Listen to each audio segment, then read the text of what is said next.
Sebelum masuk Islam alias masih di masa jahiliyah, Abu Bakar dikenal sebagai ahli nasab.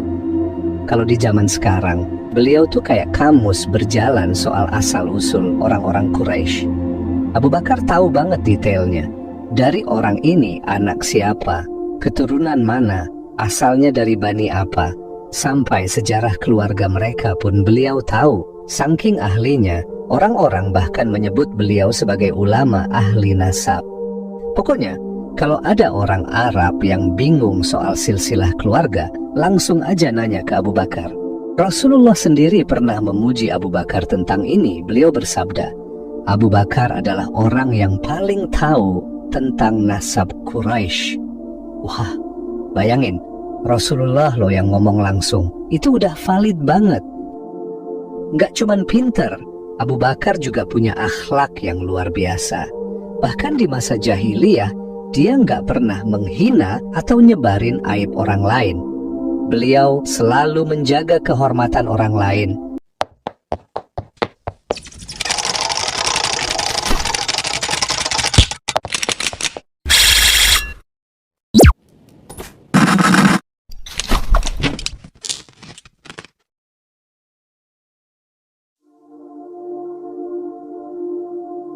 Assalamualaikum warahmatullahi wabarakatuh. Sahabat seiman yang dirahmati Allah, Abu Bakar As-Siddiq adalah seorang bangsawan Quraisy yang terhormat dan dikenal karena kejujurannya sejak masa jahiliyah. Abu Bakar memiliki hubungan yang dekat dengan Nabi Muhammad bahkan sebelum kenabian. Ketika Nabi menerima wahyu, Abu Bakar adalah satu-satunya orang yang masuk Islam tanpa keraguan sedikit pun. Ia menjadi pendukung utama dakwah Nabi, membantu menyebarkan Islam dan membela kaum muslim dari penindasan kafir Quraisy. Komitmennya terhadap Islam terlihat melalui kontribusi harta dan keberanian yang tak tergoyahkan. Hal inilah yang menjadikannya sebagai salah satu sahabat yang paling setia sepanjang hidup Nabi. Dalam video ini kita akan menceritakan kisah kehidupan Abu Bakar As-Siddiq mulai dari sebelum memeluk Islam hingga menjadi seorang muslim yang tak tergoyahkan. Oleh karena itu, mari simak kisahnya sampai akhir, karena di akhir video banyak hikmah yang bisa kita ambil. Oke, yuk kita mulai kisahnya.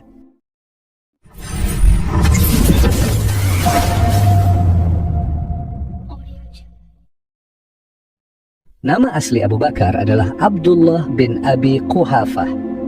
Ayah beliau bernama Utsman bin Amir, yang sering dipanggil dengan panggilan Abu Quhafah. Dan ibunya bernama Salma binti Syakhr bin Amir.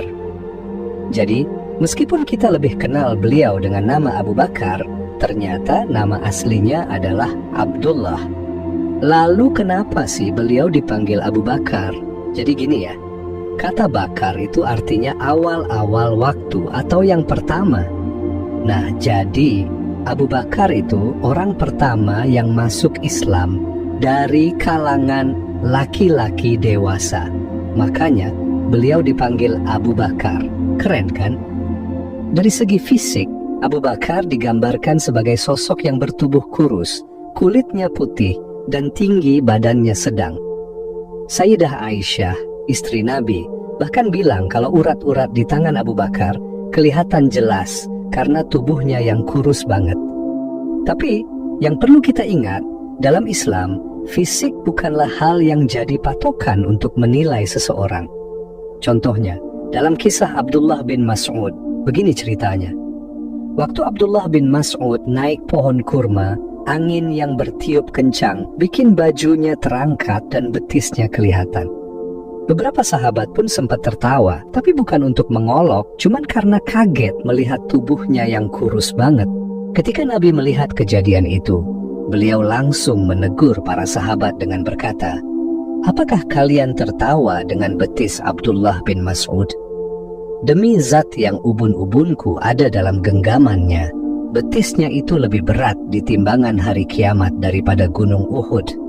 Dari sini kita belajar, fisik itu nggak terlalu penting dalam Islam. Yang lebih penting itu hati dan amalan kita. seberapa baik kita di hadapan Allah, bukan seberapa besar atau kecil tubuh kita. Oke, yuk kita lanjut. Abu Bakar radhiyallahu anhu berasal dari suku yang super terkenal, namanya suku Taim. Suku Taim dikenal sebagai suku yang banyak memimpin peperangan. Orang-orang pintar dan orang-orang kaya juga banyak di suku ini. Dulu, pas masa jahiliyah, suku Taim ini punya tugas penting, yaitu ngurusin masalah denda atau upeti. Jadi, kalau ada orang yang melanggar aturan di Mekah, misalnya ngebunuh orang atau hal-hal buruk lainnya, mereka yang melanggar harus bayar denda ke suku Taim ini. Nah, suku Taim lah yang bakal ngurusin semua masalah itu, termasuk memberi sumbangan kepada keluarga korban yang kena musibah. Abu Bakar sendiri adalah kepala atau pemimpin dari suku Taim ini. Jadi jelas ya, kalau Abu Bakar ini bukan orang sembarangan. Beliau ini memiliki posisi yang penting banget di Mekah waktu itu. Sebelum masuk Islam alias masih di masa jahiliyah, Abu Bakar dikenal sebagai ahli nasab. Kalau di zaman sekarang, beliau tuh kayak kamus berjalan soal asal-usul orang-orang Quraisy. Abu Bakar tahu banget detailnya.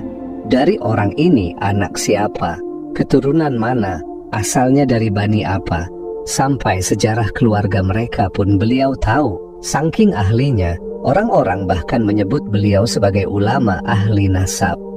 Pokoknya, kalau ada orang Arab yang bingung soal silsilah keluarga, langsung aja nanya ke Abu Bakar. Rasulullah sendiri pernah memuji Abu Bakar tentang ini. Beliau bersabda, Abu Bakar adalah orang yang paling tahu tentang nasab Quraisy. Wah, bayangin, Rasulullah loh yang ngomong langsung. Itu udah valid banget. Nggak cuman pinter, Abu Bakar juga punya akhlak yang luar biasa. Bahkan di masa jahiliyah, dia nggak pernah menghina atau nyebarin aib orang lain. Beliau selalu menjaga kehormatan orang lain dan nggak pernah nyakitin siapapun. Orang-orang di sekitarnya sering mendatangi beliau buat curhat atau sekedar meminta saran karena orang-orang merasa nyaman kalau ngobrol dengan Abu Bakar. Abu Bakar itu seorang pedagang yang super jago dan beliau juga sangat kaya raya. Tempat tinggalnya juga cukup strategis. Kalau kita ibaratkan sekarang tuh, tempat tinggal Abu Bakar itu mirip-mirip kompleks perumahan lah, di mana banyak orang-orang kaya yang tinggal di sana. Lokasi rumahnya juga deket banget dengan rumah Khadijah istri Nabi. Artinya Abu Bakar adalah tetangganya Khadijah. Nah, karena mereka tetanggaan, maka persahabatan antara Nabi Muhammad dan Abu Bakar mulai terjalin setelah Nabi menikah dengan Khadijah. Dari situlah Nabi mulai kenal Abu Bakar dan Abu Bakar juga mulai kenal dengan Nabi Muhammad. Selain itu, Abu Bakar juga dermawan banget. Beliau sering banget berinfak tanpa takut hartanya habis. Kalau kebanyakan orang mungkin mikir, wah, kalau aku infak, nanti gimana ya kalau uangnya kurang? Tapi beda banget sama Abu Bakar. Dia terus-terusan ngasih tanpa khawatir miskin. Mungkin karena hatinya ikhlas, makanya bisnis dagangnya pun makin besar. Sebelum Islam datang, Abu Bakar hidup di tengah masyarakat yang hobinya menyembah patung. Tapi uniknya, Abu Bakar nggak pernah ikut-ikutan sama sekali. Beberapa sahabat mungkin pernah menyembah berhala, tapi Abu Bakar malah nggak pernah kepikiran buat ngelakuin itu. Ada cerita lucu waktu Abu Bakar masih muda, tepatnya pas beliau udah balik. Waktu itu, ayahnya memegang tangan Abu Bakar, lalu dia mengajaknya ke suatu tempat yang terdapat banyak patung.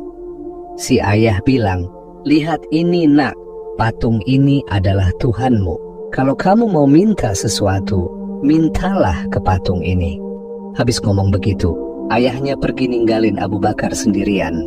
Abu Bakar yang penasaran langsung deketin salah satu patung itu.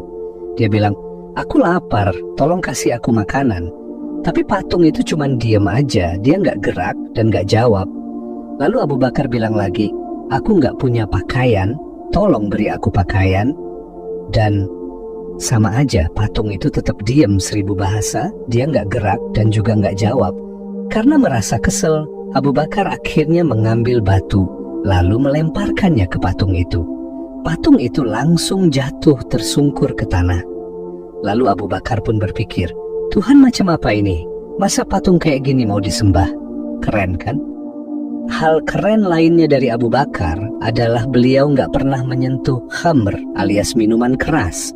Padahal waktu itu minum khamr udah kayak kebiasaan umum. Bahkan banyak sahabat yang lain pernah meminumnya karena memang waktu itu belum ada larangan. Tapi Abu Bakar berbeda. Beliau udah mengharamkan khamr buat dirinya sendiri jauh sebelum Islam datang. Alasannya, dia mau menjaga harga dirinya dan tetap berakhlak baik di tengah masyarakat. Suatu hari, beliau melihat seorang laki-laki yang lagi mabuk berat.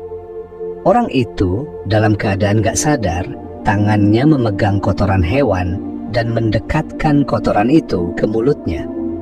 Melihat itu, Abu Bakar cuma bisa geleng-geleng dan berkata, sungguh, orang ini gak tahu apa yang sedang dia lakukan. Pemandangan itu bikin Abu Bakar semakin yakin bahwa khamr bukan cuma bikin orang kehilangan akal sehat, tapi juga melakukan hal-hal yang memalukan. Abu Bakar As-Siddiq dikenal sebagai sosok yang selalu haus akan kebenaran. Beliau sering banget melakukan perjalanan jauh demi mencari agama yang benar. Suatu hari, waktu Abu Bakar lagi di negeri Syam, beliau mengalami mimpi yang cukup unik. Mimpi ini benar-benar bikin dia penasaran. Lalu dia memutuskan untuk menceritakan kepada seorang pemimpin agama di sana.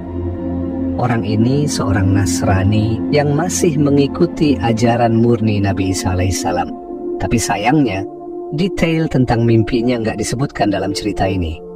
Setelah Abu Bakar cerita mengenai mimpinya, si pendeta mulai menanyakan beberapa hal tentang Abu Bakar.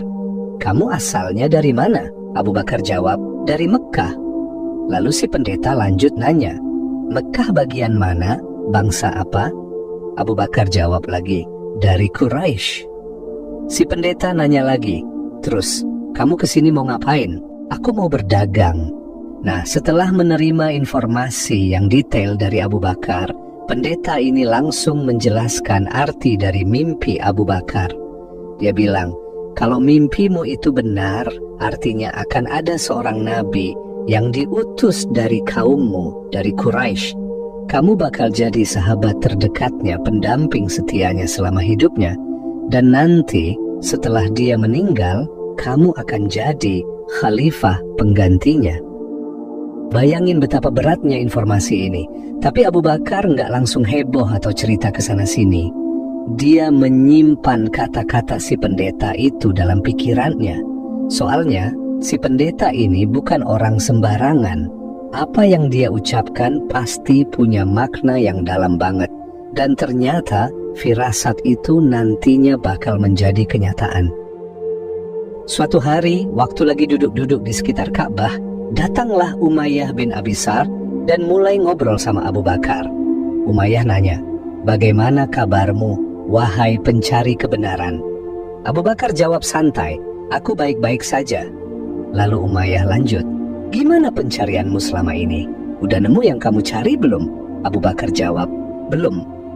Umayyah pun berkata, katanya Nabi yang kita tunggu-tunggu ini bakal datang dan dia dari kaum kita juga. Mendengar itu, Abu Bakar langsung teringat dengan kabar dari pendeta yang pernah menafsirkan mimpinya. Karena penasaran, Abu Bakar memutuskan buat menemui Waraqah bin Naufal. Waraqah ini bukan orang sembarangan. Dia seorang Nasrani yang punya ilmu luas banget dan dia dikenal sebagai Imam Arab. Dia percaya banget akan datangnya Nabi terakhir, sesuai yang dia pelajari dari kitab Injil. Saat bertemu dengan Waraqah, Abu Bakar langsung cerita panjang lebar tentang pencariannya, tentang mimpinya, dan kabar soal Nabi yang bakal diutus dari kaumnya. Waraqah mendengarkan dengan serius lalu berkata, wahai Abu Bakar, kita ini adalah orang-orang yang memahami kitab-kitab dan ilmu-ilmu. Lalu dia menegaskan bahwa Nabi terakhir itu akan datang dari bangsa Arab. Wahai Abu Bakar, kaummu adalah kaum yang paling tinggi nasabnya. Dari obrolan itu, Abu Bakar mulai bisa menggambarkan sosok Nabi yang akan diutus. Dia juga makin yakin bahwa berita ini nggak mungkin bohong, karena informasi dari Warakah sinkron dengan perkataan pendeta sebelumnya, padahal mereka nggak pernah saling ketemu. Abu Bakar yang makin penasaran bertanya lagi, "Wahai paman, apa yang disampaikan oleh Nabi nanti? Apa yang akan dia katakan?" Warakah menjawab, dia akan menyampaikan apa yang diberitahukan kepadanya, yang maksudnya adalah wahyu langsung dari Allah Subhanahu wa Ta'ala melalui malaikat Jibril. Nggak lama setelah itu, Rasulullah Shallallahu Alaihi Wasallam menerima wahyu pertama di Gua Hira. Setelah momen penuh kejutan itu, beliau pulang ke rumah dengan tubuh gemetar.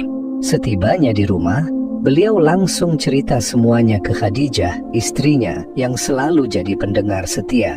Khadijah yang bijaksana nggak tinggal diam. Beliau langsung mendatangi Warakah bin Naufal. Khadijah menceritakan semua yang dialami Rasulullah. Mendengar cerita itu, Warakah langsung berkata, yang datang kepadanya adalah An-Namus, yaitu malaikat Jibril, yang dulu pernah datang kepada Nabi Musa alaihi salam. Warakah melanjutkan dengan penuh keyakinan, "Aku berharap kalau aku masih hidup nanti, aku bisa membantumu ketika engkau diusir oleh kaummu." Sayangnya, nggak lama setelah itu, Warakah bin Naufal meninggal dunia sebelum Rasulullah memulai dakwahnya secara terang-terangan. Suatu hari, Abu Bakar mendengar desas-desus yang kurang enak tentang Nabi Muhammad. Saat itu, Abu Bakar belum tahu kalau Nabi Muhammad sudah diutus sebagai nabi. Tapi di kalangan Quraisy mulai ramai pembicaraan kalau Nabi Muhammad menghina Tuhan-Tuhan mereka dan ajaran nenek moyang mereka. Abu Bakar yang mendengar itu langsung heran, karena dia tahu banget siapa Nabi Muhammad, orangnya jujur, amanah, baik hati, dan akhlaknya luar biasa. Abu Bakar juga yakin banget kalau Nabi Muhammad nggak pernah sekalipun berbohong sepanjang hidupnya. Apalagi mereka udah berteman lama sebelum Islam datang. Karena penasaran, Abu Bakar memutuskan buat langsung menemui Nabi Muhammad. Begitu bertemu dengan Nabi, Abu Bakar nggak basa-basi, beliau langsung nanya, "Wahai Muhammad, apa benar seperti yang dikatakan Quraisy, bahwa engkau menyuruh mereka meninggalkan Tuhan-Tuhan mereka, menyebut orang-orang yang menyembah berhala itu bodoh, dan menganggap bapak-bapak kami kafir karena menyembah berhala?" Rasulullah Shallallahu Alaihi Wasallam menjawab dengan tenang, "Benar, aku adalah Rasul Allah dan Nabi Allah. Aku diutus untuk menyampaikan risalah dari Allah Subhanahu wa Ta'ala." Lalu Rasulullah melanjutkan, "Wahai Abu Bakar, aku memanggilmu kepada Allah yang Maha Esa, yang tidak ada sekutu baginya. Janganlah engkau menyembah selain Allah Subhanahu wa Ta'ala, dan taatlah selalu kepadanya." Rasulullah kemudian membacakan beberapa ayat Al-Quran kepada Abu Bakar. Mendengar itu, Abu Bakar langsung terdiam. Tapi dalam hati, beliau udah yakin banget. Tanpa ragu sedikit pun, Abu Bakar mengucapkan kalimat syahadat sebagai tanda keislamannya. Dengan begitu, beliau resmi menolak penyembahan terhadap berhala dan memproklamirkan dirinya sebagai seorang Muslim. Abu Bakar pun pulang ke rumahnya dalam keadaan penuh keyakinan, hati tenang, dan telah menerima Islam sepenuhnya. Kebayang nggak guys? Padahal waktu itu Nabi sendiri nggak bisa baca dan nggak bisa nulis. Tapi tiba-tiba beliau ngaku sebagai Nabi utusan Allah, bahkan cerita tentang malaikat dan segala macamnya. Mungkin kalau kita yang ada di posisi Abu Bakar, belum tentu langsung percaya kan, bisa jadi kita ragu dulu. Tapi ini Abu Bakar, beliau langsung membenarkan dan percaya 100% dengan apa yang disampaikan Nabi, tanpa ragu sedikit pun. Ya begitulah Abu Bakar, orang yang selalu punya keyakinan penuh dan gak pernah ragu sedikit pun kepada Nabi. Bahkan Rasulullah Sallallahu Alaihi Wasallam pernah bersabda tentang keislamannya Abu Bakar. Beliau berkata, "Tidak ada seorang pun yang aku tawarkan Islam, kecuali kadang-kadang mereka masih punya pertanyaan, pertimbangan, atau bahkan ragu. kecuali Abu Bakar bin Abi Quhafah. Dia tidak menunggu sedetik pun. Saat aku tawarkan Islam dan aku ceritakan tentang Gua Hira, dia langsung mengikuti dan mengimaninya. Setelah memeluk Islam, Abu Bakar nggak tanggung-tanggung. Beliau langsung memperlihatkan keislamannya.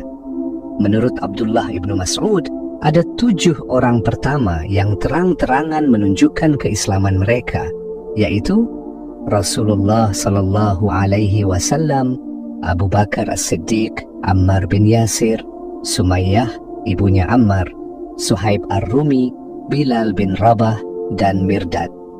Mereka semua menunjukkan keberanian luar biasa di tengah tekanan kaum kafir Quraisy. Rasulullah sendiri dijaga oleh pamannya Abu Thalib, sehingga kaum Quraisy nggak berani menyentuh beliau. Sementara Abu Bakar dilindungi oleh kaumnya, Bani Taim. Perlindungan ini bikin kafir Quraisy nggak berani macam-macam sama Abu Bakar, karena mereka tahu Abu Bakar punya pembela yang kuat. Tapi sayangnya, nggak semua sahabat punya perlindungan seperti itu. Banyak yang mengalami penyiksaan berat. Ammar bin Yasir misalnya, dia disiksa habis-habisan. Ibunya, Sumayyah, bahkan dibunuh dengan kejam, dan bapaknya juga meninggal karena penyiksaan yang luar biasa. Miqdad juga mengalami hal yang sama. Bilal bin Rabah juga nggak luput dari penderitaan. Majikannya, Umayyah bin Khalaf, menyiksa Bilal secara brutal. Mulai dari dipakaikan baju besi, diseret di jalanan panas, sampai tubuhnya ditindih batu besar. Semua itu dilakukan supaya Bilal meninggalkan Islam, tapi dia hanya bisa berkata, Ahadun Ahad, Tuhan itu Esa. Di tengah semua kekejaman itu, cuma Abu Bakar yang berani bertindak. Beliau langsung mendatangi Umayyah dan berkata, Wahai Umayyah, sudahlah, mau kau apakan lagi orang ini? Lepaskan saja dia, aku akan membelinya darimu. Umayyah pun setuju dan menjual Bilal dengan harga 7 kantung emas. Tanpa banyak basa-basi, Abu Bakar langsung bayar sesuai permintaan. Namun setelah transaksi selesai, Umayyah merasa kesal kepada Abu Bakar. Tapi dia nggak berani kepada Abu Bakar karena beliau juga petinggi di Mekkah. Maka Umayyah mengungkapkan kekesalannya dengan membodohi Abu Bakar. Kamu bodoh, wahai Abu Bakar. Budak seperti Bilal gak ada gunanya untukmu. Kalau tadi kamu menawar 1 kantong emas saja, aku pasti sudah melepasnya. Abu Bakar dengan tenang dan penuh wibawa membalas, justru kamu yang bodoh, wahai Umayyah. Kalau tadi kamu minta 20 kantong emas, aku pun akan memberikannya. Umayyah pun terdiam, gak bisa jawab apa-apa, lalu dia pergi dengan perasaan yang kesal. Abu Bakar gak cuma berhenti di Bilal, guys. Banyak sahabat lain yang juga beliau bebaskan dari perbudakan. Dan yang kerennya, Abu Bakar membeli mereka bukan untuk dijadikan budaknya, tapi tujuannya murni buat memerdekakan mereka, supaya mereka bisa hidup bebas dan menjalankan Islam tanpa hambatan apapun. Di awal keislamannya, Abu Bakar benar-benar totalitas dalam hal ini. Bahkan ada yang bilang, beliau membebaskan budak hampir setiap hari, atau setidaknya setiap hari Jumat. Bayangin guys, betapa pedulinya Abu Bakar terhadap kemanusiaan. Kalau kalian pikir Abu Bakar cuma sibuk bebaskan budak, lalu duduk manis di rumah buat salat-salat doang, wah, kalian salah besar. Abu Bakar ini tipe orang yang super berani. Kalau beliau udah yakin sama sesuatu yang benar, beliau nggak bakal diam aja. Beliau pasti ngajak orang lain buat tahu juga tentang Islam. Dan hasilnya, banyak banget sahabat yang masuk Islam melalui peran Abu Bakar. Bahkan, dari 10 orang yang dijamin masuk surga, 6 diantaranya masuk Islam berkat peran Abu Bakar. Mereka adalah Utsman bin Affan, Abdurrahman bin Auf, Talhah bin Ubaidillah, Sa'ad ibn Abi Waqqash, Az-Zubair bin Awam, dan Abu Ubaidah bin Jarrah. Mereka semua bukan cuma sahabat Nabi, tapi juga orang-orang yang sangat menginspirasi dan memberi kontribusi yang besar banget buat perjuangan Islam. Bahkan sebelum wafat, Umar bin Khattab pernah berpesan, "Kalau aku meninggal, pilih khalifah berikutnya dari 6 orang ini. Nah, 5 dari 6 orang itu masuk Islam lewat Abu Bakar, kecuali Ali bin Abi Thalib. Siapa mereka? Zubair bin Awam, Talhah bin Ubaidillah, Abdurrahman bin Auf, Sa'ad bin Abi Waqqash, dan Utsman bin Affan. Semua ini bukti betapa besar pahala yang diterima Abu Bakar karena perannya dalam membawa mereka ke Islam. Masya Allah, kontribusinya nggak main-main ya. Abu Bakar emang panutan sejati. Nggak heran kalau Abu Bakar disebut sebagai manusia terbaik umat ini setelah Rasulullah. Bahkan para sahabat pun sepakat soal ini. Ibnu Umar radhiyallahu anhuma pernah berkata, kami, para sahabat, pernah menilai siapa orang terbaik di zaman Nabi, maka kami dapatkan yang terbaik adalah Abu Bakar radhiyallahu anhu, kemudian Umar bin Khattab radhiyallahu anhu, lalu Utsman bin Affan radhiyallahu anhu. Semoga Allah meridai mereka semua. Hadis riwayat Bukhari. Kisah lain juga datang dari Ali bin Abi Thalib. Suatu hari putranya Muhammad bin Al-Hanafiyah bertanya kepadanya, siapa orang terbaik setelah Rasulullah? Ali menjawab, Abu Bakar. Kemudian aku bertanya lagi, lalu siapa setelah itu? Ali menjawab, Umar. Aku khawatir jika ia akan jawab Utsman setelah itu. Aku pun segera memotongnya dengan bertanya, kemudian engkau? Ali menjawab, aku hanyalah salah satu dari kaum muslimin. Hadis riwayat Bukhari. Momen penting lainnya adalah saat Abu Bakar menemani Rasulullah SAW berhijrah ke Madinah. Kebersamaan ini begitu berharga sampai diabadikan di dalam Al-Quran, yaitu dalam surat At-Taubah ayat 40. Di ayat ini, Allah menyebut Abu Bakar sebagai sahabat Rasulullah. Bahkan Umar bin Khattab pernah bilang, seperti yang diriwayatkan dari Rasulullah, kalau iman seluruh umat Islam ditimbang di satu sisi timbangan dan iman Abu Bakar di sisi lainnya, maka iman Abu Bakar masih lebih berat dibandingkan iman seluruh umat Islam. Masya Allah, keimanan dan dedikasi Abu Bakar benar-benar luar biasa. Abu Bakar adalah sosok yang gak cuma jadi inspirasi, tapi juga bukti nyata betapa hebatnya seorang manusia bisa memegang teguh kebenaran, keimanan, dan keberanian. Wallahu alam bissawab. Kalau kamu ngerasa cerita ini menginspirasi atau setidaknya bikin kamu mikir, jangan lupa kasih like, share ke teman-temanmu, dan subscribe biar nggak ketinggalan kisah-kisah inspirasi lainnya. Dan hey, komen di bawah ya, apa pelajaran terbesar yang kamu dapat dari kisah ini? Gue penasaran banget mau dengerin pendapat kalian. Sampai jumpa di cerita seru berikutnya. Stay inspired and spread positivity. Assalamualaikum warahmatullahi wabarakatuh.